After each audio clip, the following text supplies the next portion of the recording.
ser un obstáculo, sino que voy a estar ahí, como se dice, al pie del cañón, el primero para que esta causa avance. Justamente estoy trabajando para eso.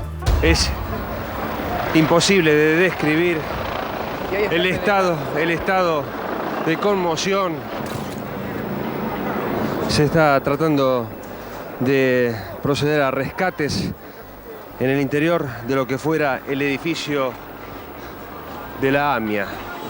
En 150 metros a la redonda es poco lo que ha quedado en pie. El poderoso artefacto que impactó sobre lo que era la AMIA ha provocado innumerables destrozos. El fiscal Alberto Nisman, a cargo de la investigación del atentado a la AMIA, denunció a la presidenta Cristina Fernández y al canciller Timmermans. Sostiene que desde el gobierno buscan encubrir a Irán. Familiares de víctimas del atentado terrorista cuestionaron la denuncia del fiscal. Y para saber que son los iraníes hay que ir a un juicio oral y público. Y él no lo permite, haciendo todo lo que hizo con respecto al memorando y ni oponiéndose. Hace 6 años que no se mueve absolutamente nada en la causa AMIA, en la Fiscalía de Nisman. Lamentablemente ha fallecido el fiscal Nisman. Puedo confirmar que hubo un arma, que había un arma y hubo un arma calibre 22. Lo primero que vamos a hacer es un minuto de silencio por esta conmoción que el país y el mundo está viendo de nuestra Argentina en la muerte del fiscal Alberto Nisman. Queremos que se investigue, no vamos a anticipar ninguna conclusión. ¿Tienen alguna información? Queremos que la sociedad argentina conozca esto, conozca con quién se relacionó. Es fácil saber con quién habló, por qué interrumpió sus vacaciones. Leyendo el SMS que él le manda a sus amigos, él les dice como que era el hecho de su vida, que la cosa más importante que estaba presentando. Nadie puede llamar a esa denuncia bochornosa el hecho de su vida. Es una vergüenza, no hay un solo dato doctrinario ni un solo dato jurisprudencial. No se vio nunca una explicación de esta característica y nada menos que atacando a la Presidenta de la Nación.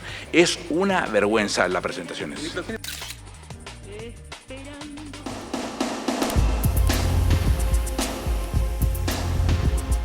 Muy bien, allí están en cámara el doctor Raúl Zaffaroni, exministro de la Corte Suprema de Justicia hasta el 31 de diciembre del 2014. También en esta edición de Visión 7, Julio Mayer, el doctor Mayer, profesor titular consulto de Derecho Penal y Procesal Penal de la Universidad de Buenos Aires, premio CONEX 2006. También el doctor León Arslanian, entre 1984 y 1986, se desempeñó como juez de la Cámara Nacional de Apelaciones en lo Criminal y Correccional de la Capital Federal.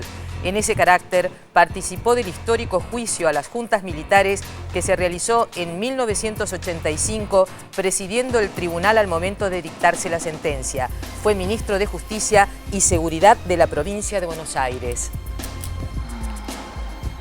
¿Cómo les va? Muy buenas tardes, bienvenidos a esta edición especial de Visión 7 Central. Lo primero que tenemos para decirles es que a las 8 de la noche va a haber una cadena nacional en la que se va a dirigir al país la Presidenta de la Nación, Cristina Fernández. En relación al programa de hoy, por supuesto, cómo murió, por qué murió el doctor Nisman es materia de investigación. Nosotros vamos a hablar de qué hay alrededor, de las circunstancias, de los contextos. Hola, ¿cómo andás, Pablo? Hola, Cecilia, el placer de siempre. Saludamos a todo el país en esta edición muy especial de Visión 7. Recién los acabamos de presentar, estos 3 prestigiosos juristas de la República Argentina, que nos honra tenerlos en esta edición de Visión 7 especial en la televisión pública. Y justamente en esta edición especial tenemos un hashtag, allí está Causa Nisman en TVP, en TV Pública. Y allí los primeros planos de estos 3 invitados, de estos 3 juristas que en minutos comenzamos a analizar la causa Nisman, la causa AMIA. Pero tenemos un informe especial y luego, por supuesto, comenzamos con todos los análisis que tiene que ver con la presentación, con la denuncia realizada por el fiscal Alberto Nisman. Así es, a propósito de esta denuncia, indudablemente ha generado un enorme impacto tanto en el gobierno nacional como en todo el arco político y en la sociedad. El 11 de enero, el fiscal Alberto Nisman decidió comprar un boleto de regreso a Buenos Aires, lo que provocó inmediatamente la interrupción de sus vacaciones en Europa. Debí suspender intempestivamente mi viaje de 15 años con mi hija a Europa. Imaginarán lo que eso significa, pero a veces los momentos no se eligen escribió Nisman en un WhatsApp a sus amigos. El video de su llegada a Ezeiza el 12 de enero lo confirmó. La declaración de su exmujer, la jueza Sandra Arroyo Salgado, de que no supo con exactitud el motivo de la vuelta anticipada, agrega más interrogantes. Nisman llegó al país el 12 de enero. 48 horas después, presentó una denuncia de 300 fojas contra la presidenta Cristina Fernández, su canciller y dirigentes políticos por pactar presuntamente con Irán, a través del memorándum de entendimiento, la impunidad del atentado a la AMIA. La denuncia fue presentada ante el juez federal Ariel Lijo porque es el magistrado a cargo de las irregularidades en la investigación AMIA. Pero Lijo se encontraba de feria, por lo que recayó en la jueza Servini de Cubría, quien decidió no habilitar la feria ya que la presentación no contaba con las pruebas del supuesto delito. Ese mismo día, Nisman brindó detalles de su acusación en el programa A Dos Voces de TN. Dijo que tenía 2 años y medio de escuchas durante 8 años de teléfonos intervenidos. Uno de los elementos clave de la denuncia son las alertas rojas de Interpol. El objetivo del acuerdo con Irán era el levantamiento de esas alertas, según denunció Nisman. Interpol desmintió la acusación a través de una carta del exsecretario Ronald Noble, en la que aseguró que Timerman le transmitió que la presidenta y su gobierno estaban 100% comprometidos a mantener las alertas rojas. En una de las escuchas que Nisman presentó como probatorias del encubrimiento, el presunto nexo iraní con Argentina, Alejandro Yusuf Khalil, se queja del canciller y manifiesta la molestia de Teherán. Estaba firmado algo donde estaba el tema de las cautelares. Otro elemento de la denuncia que, según Nisman, probaría el pacto de impunidad con Irán es el supuesto intercambio comercial en el que la Argentina le vendería granos y carne a cambio de petróleo. Según datos oficiales, después de la firma del memorándum, lejos de crecer, el comercio con Irán disminuyó. Tras la muerte de Nisman, la presidenta Cristina Fernández ordenó la desclasificación de los documentos vinculados a la denuncia. Poco después, el gobierno confirmó que los 2 presuntos espías mencionados en el escrito de Nisman, Ramón Alan Héctor Bogado y Héctor Irimia, no pertenecen ni han pertenecido a la Secretaría de Inteligencia. La denuncia de Nisman contra la presidenta quedó en manos del juez Ariel Lijo, quien postergó todo para febrero. Lijo también está a cargo de la causa por encubrimiento del atentado, cuyo juicio se espera para este año. En los últimos días de 2014, el propio Nisman solicitó ante el Tribunal Oral en lo Criminal Federal 2 que se adelante para el primer semestre de 2015 el inicio del proceso oral contra los acusados de encubrir la voladura de la Mutual Judía. Lo decíamos, un escrito de la denuncia de Nisman que se conoció días después del fallecimiento del fiscal. La primera pregunta para el doctor Julio Mayer. Doctor, bueno, su primera visión sobre este escrito, sobre esta denuncia que el lunes pasado, hace exactamente una semana, el doctor Nisman la iba a presentar en sociedad en el Congreso ante diputados. Yo lo escribí inclusive en un diario porteño. Me conmocionó tanto la situación esta que escuché algunas. Normalmente no veo mucha televisión ni leo demasiados diarios, y reaccioné como ciudadano directamente, en el sentido de que me era muy difícil creer que mediante un tratado se pudiera cometer un delito. Calculo que hace falta una imaginación que yo no conozco, ni siquiera Jorge Luis Borges directamente, para poder, mediante un tratado, que es competencia, las relaciones exteriores son competencia del Poder Ejecutivo y su ratificación por el Congreso, ser el comienzo de ejecución de un delito, desde un punto de vista mucho más jurídico, digamos. El doctor Zaffaroni ha dicho con mucha razón que no cualquier cosa es el comienzo de ejecución de un delito. La intención de un hecho constituye delito, supongamos que el gobierno haya intentado, estamos en el plano de las suposiciones, encubrir a cambio de petróleo y granos. Sabemos que esto no ocurrió porque los datos después demostraron que luego del memorándum la verdad es que no creció el intercambio de petróleo y granos con Irán, pero suponiendo que hubiera sido así, ¿esta intención constituye en sí misma un delito? digamos que si me pregunta a mí, yo le contesto en el acto. Hasta ese punto no creo que ni siquiera el señor Nisman haya creído que hay delito. Lo que le imputa a él es que todo esto se hacía para dar de baja una especie de orden de captura internacional que había en contra de alguna persona que le había imputado. No cualquier cosa es un delito. Hoy en día, lamentablemente, la política ha transformado el derecho penal en una especie de sánalo todo de cualquier problema que exista. No es así. Eso lo ha hecho mejor Raúl, que en esto tiene muchísimo mayor crédito que el que yo pueda tener. Si yo quiero matar a mi suegra, hasta ahí no hay ningún delito. Claro, claro. Si compro el arma para matar a mi suegra, tampoco hay ningún delito. Tengo que apuntar con el arma y comenzar el disparo, aunque cometa un error y no alcance a mi suegra o le pegue a otro directamente, ¿me entiendes? No cualquier cosa es, y solo hay posibilidad de una denuncia cuando comienza, es lo que nosotros jurídicamente llamamos tentativa, ¿no es cierto? Pero yo voy más allá. Lo que yo le he querido decir es que no me imagino cómo se puede cometer un delito mediante una relación. Puede ser mala, buena, puede ser conveniente, puede ser inconveniente. Esto es valorable por cualquier, no solo político, cualquier ciudadano puede valorar si el tratado con Irán era conveniente o inconveniente, malo o bueno. De hecho, lo han hecho así, inclusive en el mismo grupo de la comunidad judía. Ha sucedido esto, unos que lo querían, otros que no lo querían. Pero de ahí a cometer un delito o empezar a cometer un delito mediante un tratado y la idea de comercializar petróleo por alimentos o cosas por el estilo, la verdad es que a mí me conmocionó directamente, a mí me conmocionó porque no puedo entenderlo directamente, sobre todo dada la seriedad de la imputación que era dirigida a la máxima autoridad nacional, ¿no es cierto? ¿Cuál es la hipótesis, doctor Zaffaroni, sobre las debilidades de una denuncia de semejante tenor involucrando a la presidenta, tan floja, tan mal hecha, una denuncia que no aporta datos concretos? No es que no aporte datos concretos, sino que, como decía Julio, describe una conducta que no es delito. Ese es el problema, sintéticamente.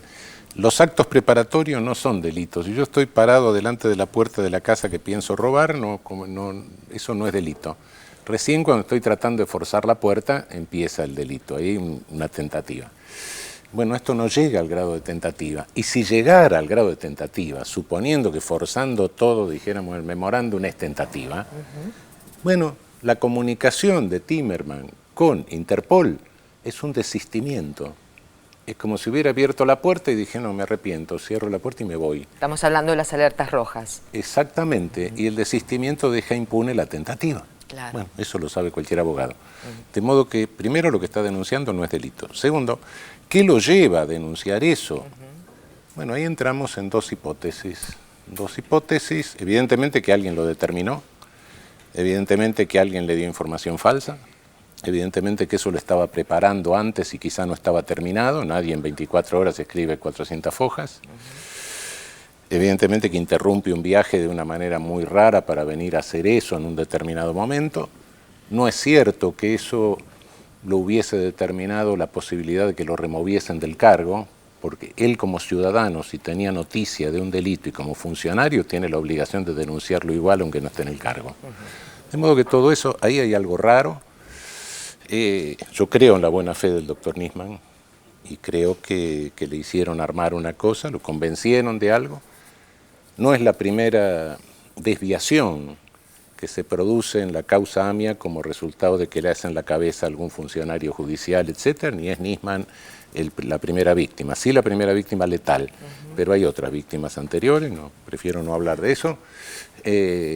Creo que eso se entiende entendiendo cómo funciona un poco la cabeza de quienes integran ese fuero, ¿no? Y cómo se lo rodea y se le hace creer que el poder pasa por ahí, que hay una omnipotencia, que uno está decidiendo individualmente. A partir de ahí hay dos hipótesis. O bien se hizo esto como un fuego una luz mala así para tratar de armar un escándalo, y este muchacho se encontró solo, con algún problema incluso personal, de personalidad, etcétera, y se suicidó.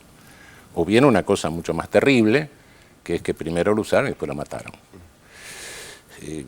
Yo me inclino hasta hoy por la primera. La segunda me parece terriblemente tenebrosa. Quizás mi inconsciente me esté diciendo no, esa no es. Es una tentativa de golpe de Estado, de alguna manera. Una tentativa seria de desestabilización, no es nueva. Tirar un muerto no es nada nuevo. Hagamos memoria, hace 60 años, en el Palacio Catechi, hubo un suicidio, determinado porque antes le habían tirado un muerto a Getúlio Vargas. Y el instigador de eso fue el señor Carlos Lacerda, que terminó siendo uno de los periodistas, etcétera, que terminó siendo uno de los políticos más corruptos que tuvo Brasil, con la propaganda de roba pero hace. Y terminó vinculado a la dictadura militar. Agosto de 1954. Intervención norteamericana contra el gobierno de Jacobo Arbenz en Guatemala. Y antes de un año tenemos el bombardeo de la Plaza de Mayo nosotros. Saque las conclusiones de ahí, de la técnica de tirar un cadáver, ¿no? Doctor Zaffaroni, usted dice que, teniendo en cuenta los antecedentes, era un hombre avesado en el derecho, en la justicia, el doctor Nisman, usted recién lo destacaba esto. El doctor el fiscal, era consciente que estaba presentando una denuncia carente de argumentos. Sí, es decir, a ver, recordemos que en su momento quiso presentar esta denuncia durante la feria judicial ante el juzgado de Servini y Cubría. La propia magistrada justamente habló de esto, de las carencias que tenía la denuncia de Nisman, el escrito de Nisman, que usted dice que no lo escribió él. Que No. Digo, o lo escribió él, o los datos que le brindaron, digamos, carecían de sustento para hacer una denuncia, sobre todo de encubrimiento contra la primera mandataria y el canciller argentino. ¿Usted cree que es así? Yo creo que esto lo estaría preparando él con esos datos que le estaban aportando. Era un borrador, esto no tiene la característica de un escrito terminado, tiene la característica de datos de un borrador en computadora. Algo lo determina, o lo fuerza, o lo empuja, o lo convencen de la necesidad de presentarlo.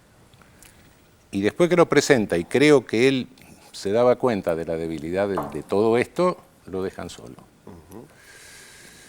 Bueno, para mí es esa la versión más posible. Yo no sé si mi inconsciente me está diciendo mejor la otra la dejamos. Claro. Puede ser. Prefiero creer que nunca se llegó a semejante grado de perversidad en el país. Prefiero creerlo. Y por ende, prefiero creer en que fue eso, y bueno, y una característica de personalidad que lo llevó a este muchacho a eso. Prefiero creerlo, ¿no? Doctora Slañán, vamos al núcleo de la cuestión que tiene que ver con los servicios de inteligencia. Aquí se mencionan permanentemente los servicios de inteligencia, si es una guerra entre servicios, cuál era la vinculación del fiscal Nisman con la Embajada de los Estados Unidos. A través del libro Wikileaks de O'Donnell sabemos que él se reportaba allí. Si esto es lo que hay aquí en la Argentina, una especie de sucursal de la CIA o de la DEA, no funcionan como un organismo oscuro, apartado del poder, con un presupuesto increíble. ¿Qué tenemos para decir de todo eso? ¿Qué habría que modificar en los servicios de inteligencia y por qué están tan en la mira en este caso en particular? Bueno, mire, en primer lugar quiero destacar que yo comparto plenamente las apreciaciones que han hecho tanto Julio Mayer como Eugenio Zaffaroni. Y si ustedes leyeron, como tantos otros, la denuncia, habrán apreciado ciertas características que ella presenta. Primero, es un relato que está mucho más emparentado con el género de ensayo que con la factura jurídica que suelen tener escritos, que deben tener escritos de esa naturaleza. A mí me llamó poderosamente la atención la gran cantidad de citas, para dar fundamento a la hipótesis que él plantea, la gran cantidad de citas de que se ha valido, que son libros escritos por notables y respetabilísimos periodistas, el caso de Pepe Liachev, el caso de Levinas, gran cantidad de artículos periodísticos, etcétera, etcétera.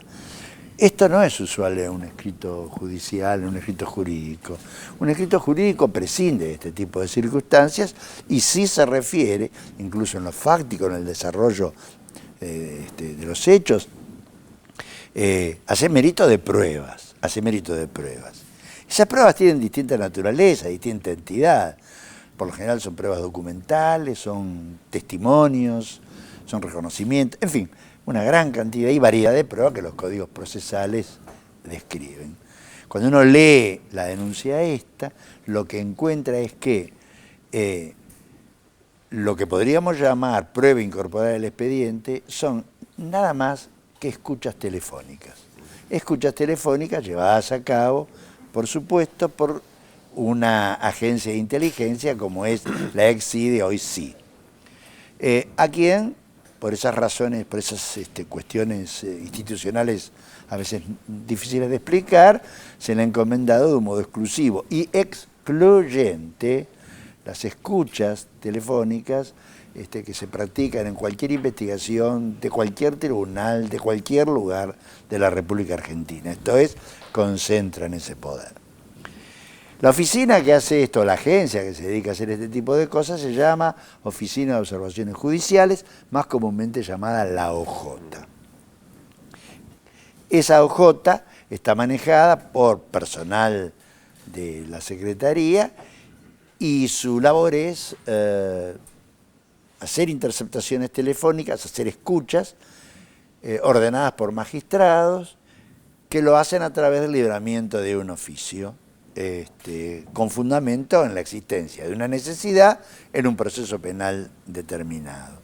O sea que funcionaría como asistente de la justicia en este caso. Funcionaría como un asistente de la justicia porque las escuchas están pensadas justamente para colaborar en investigaciones criminales con jueces. Más allá del cúmulo de irregularidades que suelen producirse, y incluso hay causas abiertas, denuncias abiertas, por el ejercicio de estas facultades, lo cual ha hecho que muchos opinásemos, como en mi caso, que debería esta oficina pasar a depender de la Corte Suprema de Justicia y no estar en el ámbito de la Secretaría de Inteligencia. Lo cierto es que esta es la prueba dominante en el escrito de denuncia, pero que además reproduce, supuestos diálogos, porque tampoco tenemos la fea ciencia de que estos diálogos hayan existido en la realidad, tal cual el fiscal los describe. No digo que haya habido de su parte una mala fe ni nada por el estilo, sino simplemente que pueden haberle dado lo que en la jerga periodística y política se llama carne podrida. Eso por un lado. Y todo esto gira alrededor de muy pocos interlocutores, de muy pocas personas que hablan por teléfono y casi monotemáticamente aspectos muy parciales de lo que sería el acuerdo criminal que le adjudica a la Presidenta de la República. ¿Qué quiero decir con esto? Que el dictamen, la denuncia, está huérfana de elementos probatorios serios como para ser tenidos en cuenta o considerados prueba en los términos de credibilidad que un código procesal y las Es por eso que Servini de Cubría no abrió la feria judicial. Pero tal cual, dijo, tráigame prueba, esto no es prueba. Doctor, en el caso de las escuchas, usted dijo que las tiene que autorizar un magistrado, un juez. En este caso, ¿qué juez autorizó las escuchas telefónicas que se realizó a través de la presentación de este escrito y que Nisman tenía en su poder? Ahí hay un problema. En teoría, esas escuchas debieron haber sido ordenadas por el juez de la causa, Canicova Corral. Sin embargo, ustedes habrán visto que Canicova Corral, una de las críticas que ha hecho a esa denuncia, ha sido que las escuchas que él dispuso o bien tuvieron una finalidad distinta a aquella por la cual él la concedió, o bien fueron hechas de un modo irregular al margen de la causa, del expediente, en una suerte de investigación hecha en paralelo. De modo que esa fue La primera, a ver, hay dos objeciones de raíz judicial. Por un lado, una jueza que dice nuestra denuncia sí no tiene procedibilidad. Por el otro lado, el propio juez de la causa, que ha sido el primer objetor. Y ustedes recién planteaban algo acerca del problema de las escuchas, los servicios de inteligencia, etcétera. Miren, ha sido tan dominante la presencia en toda la instrucción de este proceso, pero desde el día número 1. Con Raúl, nosotros integramos una comisión y Gilavedra al principio, que dijimos la denuncia. Y Andrés D'Alessio. Y Andrés D'Alessio. Y Andrés D'Alessio, en donde señalamos una serie de fallas graves que habíamos visto, de elementos que debían haberse recogido, de prueba que debía haberse preservado, que no estaba. Y lo que inundó el proceso desde el comienzo hasta el día de hoy es la intervención de servicios o de agencias de espías. Primero empezó CIA, el Mossad, desde el comienzo, y después trabajó en un vínculo totalmente estrecho con la CIDE, esas agencias de inteligencia con la CIDE. Y por cierto, que como lo refleja el libro de O'Donnell, hubo una fuerte alimentación por parte de ese tipo de agencias a la investigación, a través de las consultas o visitas que hacía el fiscal, probablemente con los mejores propósitos e intenciones de munirse de la mayor información posible, pero lo cierto es que eso estuvo presente y subsistió durante todo el proceso, y es hoy la frutilla de la torta de este proceso, en donde seguimos dando vuelta alrededor de qué cosa habló, quién con quién, y bueno, y las deducciones o las conjeturas o las que se van armando de esa prueba, ¿no? Las hipótesis. Las hipótesis. En realidad las hipótesis son las que se plantean. Lo que buscan es tratar de darle credibilidad, verificar esas hipótesis a través de instrumentos que no son aptos para eso. En todo caso, que no tienen la entidad probatoria como para poder convencer a un juez de la responsabilidad de alguien. Tanto para el doctor Arlanián como para el doctor Mayer. Sí, claro. Independientemente, quería observar lo siguiente. Yo no estudié exactamente las 400 hojas, pero por lo que sale en la prensa, las escuchas son referidas a personas que dicen que van a influir para que eso se haga. Además. Cuidado, eso es una tentativa de instigación, nada más. Y si usted viene a mí a tratar de convencerme para que yo asalte el banco de la esquina y me habla para que me trate de convencerme y finalmente yo digo, no, mire, yo no voy a asaltar nada, eso es tentativa de instigación que se impune. La instigación recién es punible cuando el autor comienza la ejecución. Claro, no se puede presentar como prueba. No, es que se presenta una prueba de algo decir que no es nada. Usted puede conversar conmigo, yo puedo conversar con usted de cuánto me gustaría a mí que mi suegra falleciera. Entre paréntesis, tiene ya suficiente edad. Tiene ya suficiente edad. Pero con toda esa conversación, sé seguro que a usted no lo van a condenar el día de mañana como instigador del homicidio de mi suegro, de la muerte de mi suegra. ¿Me entiende? Bueno, pero de todas maneras hay como la tentativa contexto. No es punible. Claro. Hay un contexto que siembra de dudas a la sociedad, ¿no? Uno pone la televisión y escucha todo el tiempo estas escuchas por un lado. Hubo un ataque terrorista en Francia hace muy poco donde se vincula al mundo musulmán, por llamarlo de alguna manera.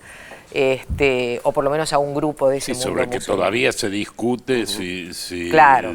mucho acerca Viene el fiscal de a hacer una denuncia supuestamente muy importante y muy fuerte que involucra a la presidenta de la Nación y aparece con un tiro en la cabeza. Quiero decir, todas estas circunstancias juntas ponen al país en un lugar de mucha incertidumbre en principio. Por eso es que los tenemos aquí, para entender desde la justicia por lo menos qué es lo que está sucediendo. Digamos, en este contexto un poco más general. Yo quisiera, como se trata de una audición televisiva que la ve la gente de a pie, por llamarla de alguna manera, yo quisiera algunos conceptos que se han utilizado, inclusive que yo mismo he utilizado. Primero, denuncia no es cualquier cosa, es la comunicación a una autoridad que tiene competencia para estudiarlo, es decir, a un fiscal o a un juez penal o a la policía misma, ¿no es cierto?, de un relato que lo que hace es poner en acción un crimen que es perseguible públicamente, es decir, que puede ser, nosotros decimos, intento sacar todas las palabras jurídicas para que si alguien me está viendo, que me comprenda, es decir, nosotros decimos un delito de acción pública. Esto no alcanza a ser eso, esto es lo que nosotros pensamos, no se trata de la comunicación de ningún delito de acción pública, este es el grave problema que tiene la llamada denuncia, entre comillas, razón por la cual yo creo que haríamos bien en preservar ciertas palabras porque uno le llama a la denuncia, bueno, tiene otra forma de referirse a ella, pues todo el mundo le llama a la denuncia, pero no es una denuncia. ¿Y qué pasa cuando alguien, por ejemplo, hace ese tipo de denuncia? Vamos a verlo con un ejemplo también tonto. Si yo quiero denunciarla a usted, entre comillitas, por X motivo, porque no me gusta cómo vino arreglada el noticioso o porque no me gusta la pregunta que me hizo, lo que sea. Esto requiere un tratamiento por parte de la justicia, ya sea para provocar el inicio del procedimiento penal, como para verificar si realmente esto constituye un delito, que nosotros conocemos con el nombre de estimación o desestimación de la denuncia. Es decir, el juez que ahora tiene esta denuncia presentada, algún día va a tener que decir si la acepta y comienza la investigación, o si no la acepta directamente, y por lo tanto, precisamente porque no es la información acerca de la comisión de un delito de acción pública, ¿no? Y esto convendría que lo sepa el público en general, porque yo me imagino la atención que debe tener el juez que tenga que tratar esto después de lo que ha pasado periodísticamente y políticamente, para colmo muerto el hechor, el autor de esta denuncia, ¿no es cierto? El juez va a tener que tomar una decisión acerca de si esto es el delito o es la comunicación, por encima de si es verdad o es mentira. La denuncia no requiere que yo la alimente con pruebas, sino que relate un hecho que da lugar a un hecho criminal, que da lugar a la acción pública, ¿no es cierto? Con la denuncia puedo acompañar documentos que de alguna manera, o según mi posición, podían o no afirmar las hipótesis que yo planteo en la denuncia, pero no es en absoluto necesario. Yo puedo decir, se está matando a alguien en tal parte, que si yo, la policía tiene que ir a ver y cerciorar si es cierto eso, pero como de tal, el matar a alguien es delito, así que la denuncia, ahí sí existe una verdadera denuncia. Retomo un poco lo que decía recién hace algunos minutos el doctor Zaffaroni, para darle una explicación o un propósito de este escrito. Habló de intento de golpe de Estado el doctor Zaffaroni, hizo un raconto de que fue la historia más terrible y más reciente, para volver a lo que ha sido... Después hubo otras, pero exactamente, me refiero, por supuesto. Cuidado, el año 55 es cuando Estados Unidos termina la guerra de Corea, se queda desocupado y se empieza a ocupar de América Latina y desarma todos los gobiernos más o menos populares que había en ese momento, ¿no? Por eso le quería trasladar esta afirmación del doctor Zaffaroni, tanto al doctor Mayer como a Relanian, si están de acuerdo que esto fue un intento de golpe de Estado, o ese era el propósito a partir de este escrito, de esta presentación. A ver, es muy difícil saber si la finalidad que perseguía era esa, pero lo que sí es claro, que el hecho en sí estuvo destinado por sus características y por todo lo que implicó luego su difusión a generar una fuerte crisis de confianza en el gobierno y en su eficacia para conducir el país. Y yo creo que eso es verdaderamente una acción de naturaleza, una consecuencia de naturaleza política que tendiente a lesionar la credibilidad del gobierno.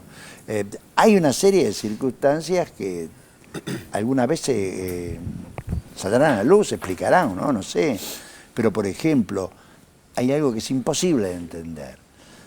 Hechos que hacía, de los que se tenía conocimiento, conversaciones, grabaciones, de las que se tenía noticia, de 2 años de antigüedad, en algunos casos más, y que por lo menos 1 año antes estaban en posesión del fiscal sin que se incorporase ningún otro tipo de prueba, etcétera, fueron puestos de manifiesto, fueron denunciados, se suministró la noticia criminis, en el momento menos pensado, en el medio de una feria judicial, en un tema donde tampoco había habilitación de feria, porque uno de los problemas fue que tampoco había, porque a la feria no cualquier cosa se puede denunciar ni presentar en el mes de enero, hay una serie en sede judicial y una serie de requisitos que dice bajo qué condiciones, etcétera. Y esto lo curioso es que la interrupción del viaje, la concurrencia, la presentación abrupta y fundamentalmente de un escrito de las características que venimos describiendo hasta aquí, que por supuesto, fíjense, la bomba política que fue, sí. Yo creo que en el fondo tiene, la denuncia ha tenido un fin político más que judicial o que jurídico estrictamente hablando, y ese fin político tiene una consecuencia lesiva respecto del gobierno, porque pone en tela de juicio sus procedimientos, pone en cabeza de la presidenta acciones, un plan criminal, la ideación por parte suya de un plan criminal valiéndose de instrumentos legítimos como un acuerdo, etcétera, etcétera. De modo que, a ver, en estos términos yo me acerco a lo que dice Raúl, por lo menos acerca de las implicancias políticas de este hecho, ¿no? Doctor Mayer, ¿más político que judicial la denuncia? Puede ser. Yo tengo sobre la voz golpe de Estado, tengo un concepto quizá cultural más parecido a otro tipo de hechos que por suerte hace 30 años que aquí ya no existen más, ¿no es cierto? Así que me resulta difícil pensarla en el sentido de golpe de Estado, pero sí pienso que el juego que se está dando en este país se está como pretendiendo de alguna manera, que creyendo que se gana algo con esto, desautorizar la autoridad de la señora Presidenta de la República antes de tiempo. Lo han denominado desestabilización, y creo que lo que se ha creído después de un verano bastante exitoso, después de un fin de año bastante exitoso, por razones que los mismos periodistas han informado, intentar conmocionar. Yo mismo fui objeto de esa conmoción, al punto de que cuando yo critiqué esto estaba vivo el señor Nisman, no muerto. A mí no me gusta hablar de muertos porque los muertos no pueden defenderse, pero cuando yo publiqué ese pequeño articulillo en página 12 y yo proponía una cuestión muy severa, que era que el Consejo de la Magistratura estudiara esta denuncia, y si pasaba lo que yo creía que pasaba, porque el texto yo no lo conocía en ese entonces, iniciara las acciones correspondientes para digamos, imponerle o una sanción o quitarle el cargo al señor Nisman. Hoy en día no me gusta hablar de esto, él ha fallecido, no puede defenderse, pero a mí me parece que por lo menos ha operado así. Si ha sido esto intención del señor Nisman o no lo ha sido, yo ya no lo sé, es cuestión que él sabrá o algún otro sabrá. El otro día decía acá en este estudio Horacio Berbisky que había como una intención de que la política se convierta en un expediente, digamos, ¿no? En el marco, digo, de una crisis o cortocircuito entre la justicia que estaba ocurriendo a propósito de la reforma del Código y demás, y el Poder Ejecutivo, digamos. Hay un debate, no está todo el mundo de acuerdo con esto que está sucediendo.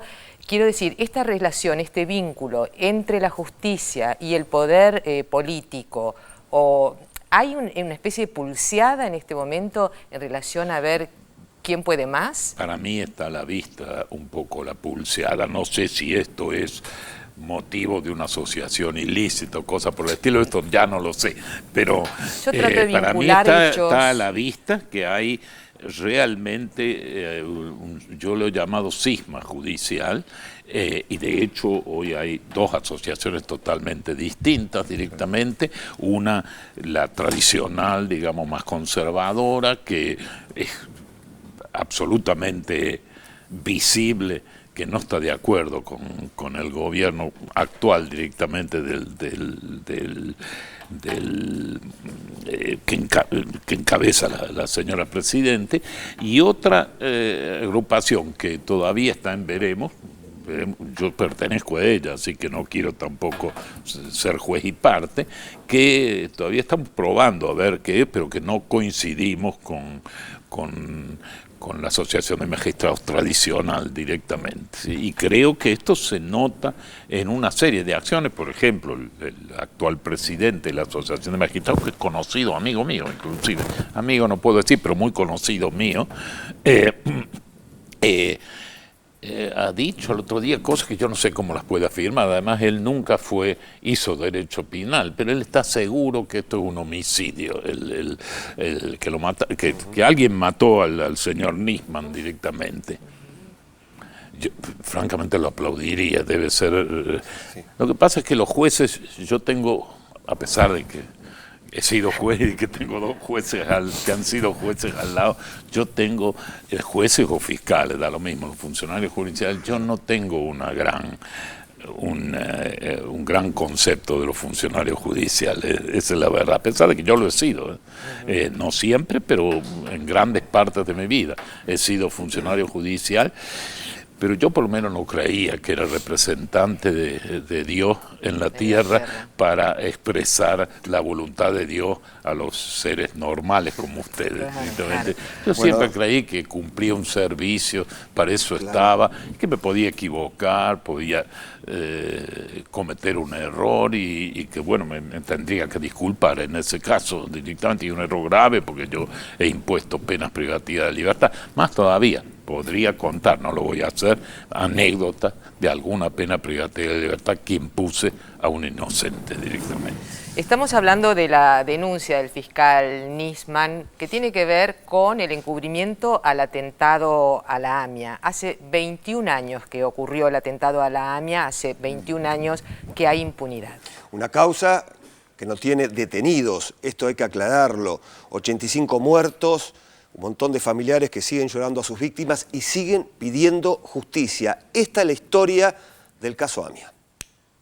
El 18 de julio de 1994 a las 9:53 estalló un coche bomba en la AMIA. Murieron 85 personas. El ataque se produjo 2 años después de uno similar contra la Embajada de Israel en Buenos Aires. Juan José Galeano fue el juez a cargo de la causa. El 27 de julio, las fuerzas de seguridad detuvieron a Carlos Tejeldín, acusado de facilitar la camioneta con la que se cometió el ataque. Un mes después del atentado, Galeano ordenó la captura de diplomáticos iraníes. En 1995, la Policía Federal detuvo a Juan José Martínez como supuesto comprador de la camioneta utilizada como coche bomba y a Oscar Castro, alias El Sapito, este último por su presunta relación con Tejeldín, quien iba a acusar ese mismo año a la policía bonaerense de estar involucrada en el atentado. En septiembre de 2001, comenzó el juicio oral y público por la conexión local. En el banquillo, Carlos Alberto Tejeldín y un grupo de policías. En 2003, detuvieron en Londres al iraní Jade Soleimanpour, embajador de su país en la Argentina, cuando ocurrió el atentado. El gobierno británico rechazó la extradición por considerar que no había pruebas suficientes en su contra. En diciembre de 2003, la Cámara Federal de Apelaciones de Buenos Aires apartó del caso al juez Galeano y lo reemplazó Rodolfo Canicova Corral. Más tarde, Galeano es destituido por irregularidades, entre otras, el pago a Tejeldín para que declarase contra la bonaerense. En 2005, destituyeron a Galeano y los fiscales Mullen y Barbaccia son desplazados y procesados.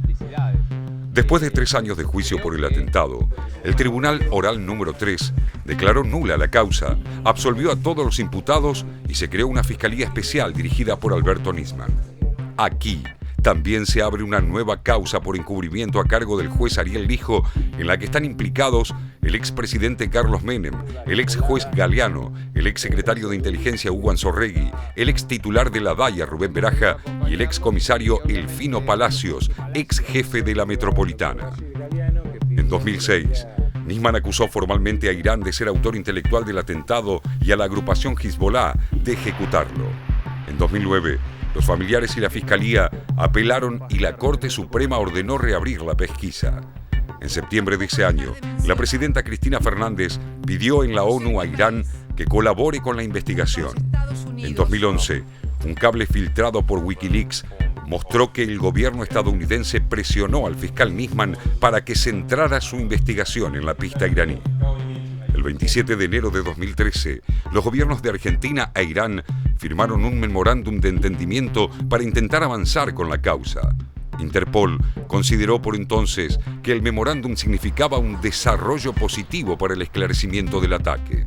Más tarde, lo aprobaría el Congreso Nacional y un año después, la Cámara Federal lo declaró inconstitucional. Doctor Zaffaroni, acá lo concreto, recién repasamos la historia de esta causa, de las recomendaciones, por ejemplo, de Estados Unidos, al fiscal Nisman, abocarse a Irán, a lo que tiene que ver con esa pista iraní, pero lo concreto es que acá no hay detenidos, hay 85 muertos, hay familiares o todo un país que está pidiendo justicia y la justicia no ha llegado. Esta es la realidad de esta triste historia. Desde el comienzo de la causa AMIA y todas las interferencias a que se refería Carlos hace un momento, la causa AMIA ha tratado de desviarse la investigación. Y no es la primera desviación de la investigación que sufre esa causa. Creo que la técnica es desviar la investigación, ir acumulando papel, hasta que llegue un momento que no lo pueda manejar nadie. ¿Qué hay detrás de eso? ¿Qué se está ocultando? ¿A quién se está ocultando detrás de esas desviaciones que sufre la causa? Bueno, yo no lo sé. Si supiera la verdad de lo que pasó en AMIA, bueno, lo hubiera dicho hace mucho, pero bueno, no lo sé. De hecho, usted no quiso tomar la causa, ¿no?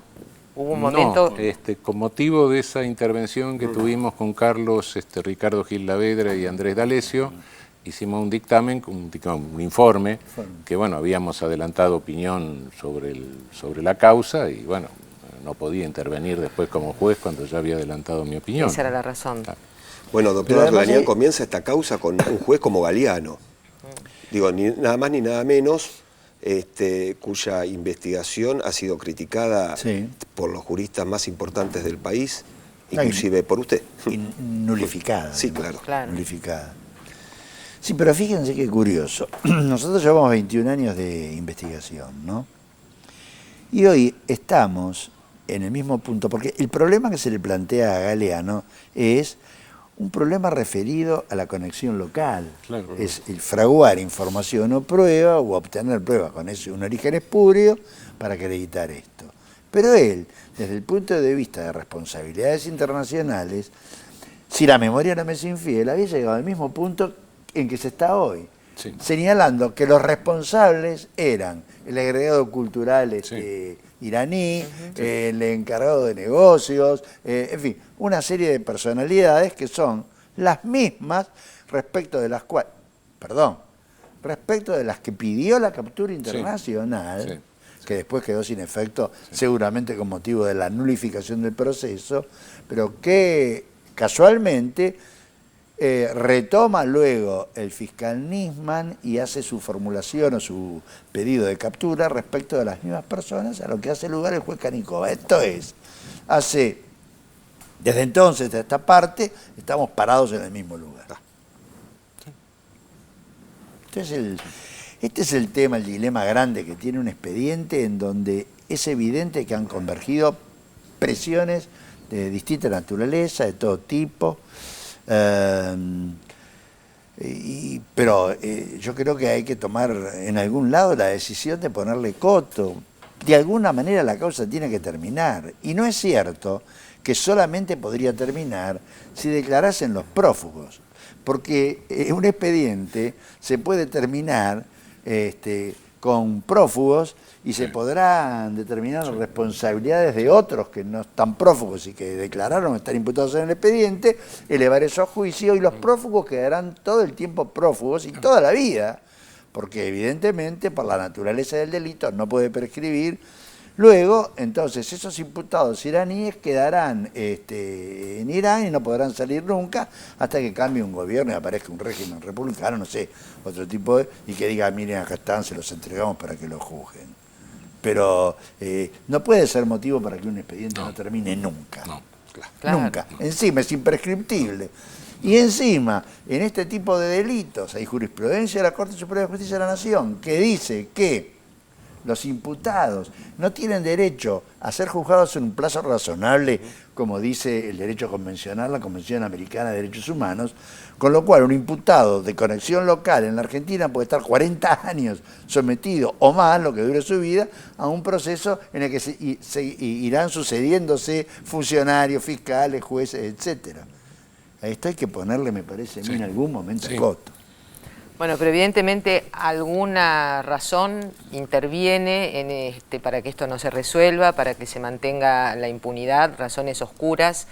Y volviendo al tema de los servicios de inteligencia en la Argentina, los que tenemos ya unos cuantos años conocemos del servicio de inteligencia desde la época de la dictadura, con el temor a que estén los teléfonos pinchados, con la información que no tiene ningún tipo de transparencia ni control que manejan.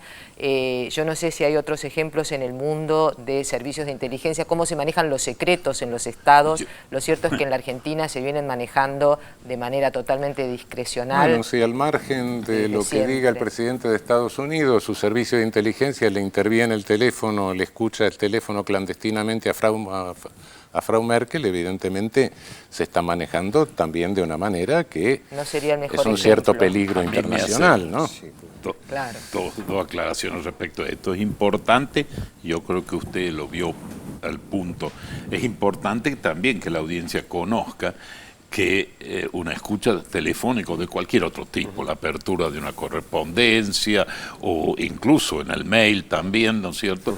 Es importante saber que ellos no pueden hacer... A mí me causa, la palabra inteligencia me causa un poco de gracia, a veces me río fuerte directamente, sería, como decía. Si esto fuera demostración de inteligencia en pertenecer a este servicio, la verdad que yo creo que este país estaría en otra situación, está lleno de inteligentes directamente. Un juez tiene que autorizar que se escuche mi teléfono. No puede venir un servicio de inteligencia o un inteligente a chuparme el teléfono y agarrar y escuchar lo que yo hablo, a lo mejor con una niña que no es mi esposa, a lo mejor, ¿me entiendes? No tienen derecho a hacer eso, eso es parte de la privacidad mía. Bueno, pero Frau Merkel es más importante que usted, Julio, y sin embargo se lo hace. Bueno, pero pues le digo, pero además de esto, usted hablaba de los servicios de inteligencia argentinos.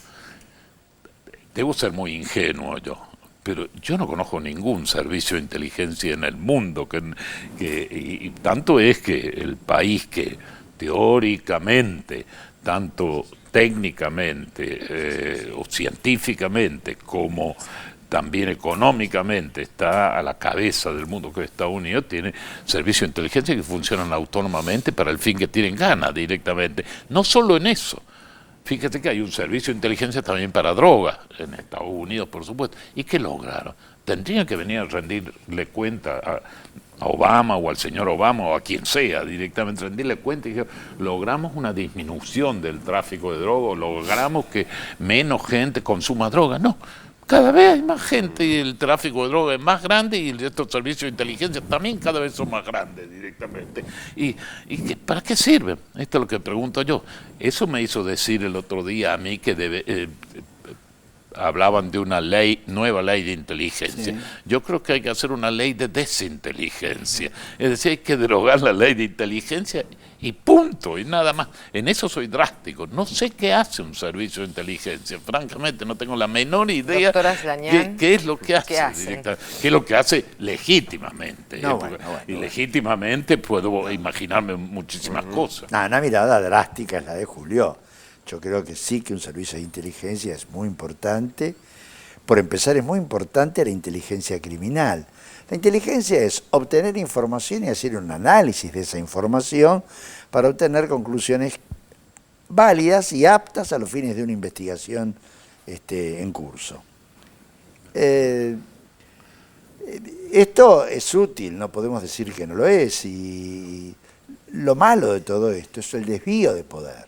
Lo malo de todo esto es que estas facultades que se ponen en cabeza de agencias gubernamentales dependientes del Poder Ejecutivo o de los poderes ejecutivos,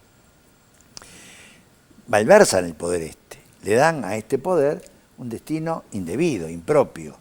Lo utilizan con fines distintos y para investigar, por ejemplo, la vida privada de ciudadanos, para fijonear o meterse en cuestiones hasta comerciales, para saber, para hacer espionaje industrial, para hacer una serie de cosas que nada tienen que ver con su finalidad.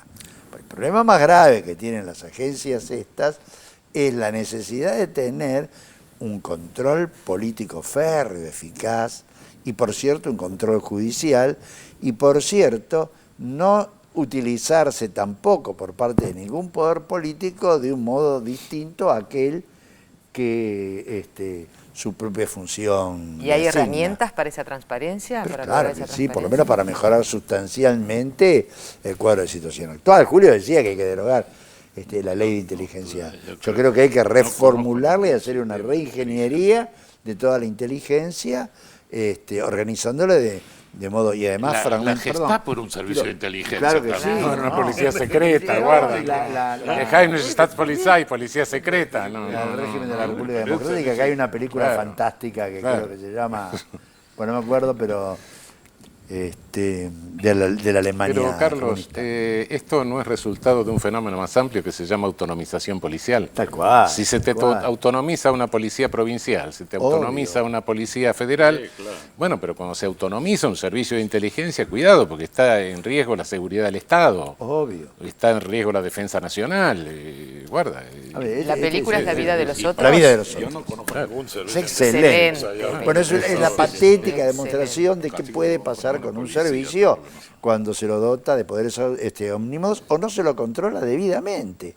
El tema es muy difícil controlar este tipo de servicios, pero una de las maneras es, en la República Argentina está concentrado de modo tal que un juez de Catamarca que investiga, no sé, un homicidio determinado y necesita hacer algún tipo de escucha telefónica, tiene que mandar un oficio para que se lo dirigiesen y lo tramite la ex-CIDE, actual Secretaría de Inteligencia, y que esté haciendo la escucha telefónica desde acá. Es una cosa insólita, pero esto marca en todo caso una deficiencia estructural y organizativa de la que hay que hacerse cargo. Por eso se está hablando en los últimos días de democratización de los servicios de inteligencia. Digo, pero a ver, la palabra y el título doctor o doctores suena muy lindo, el problema es cómo se aplica esto. Digo, ¿cuáles son los 3, 4 puntos, 6 o 7 esenciales para llevar a cabo esta democratización que vendría muy bien, que estamos todos esperando, doctor Zaffaroni, cómo se aplicaría o cómo se debería aplicar, cuál debería ser el proyecto, cuáles serían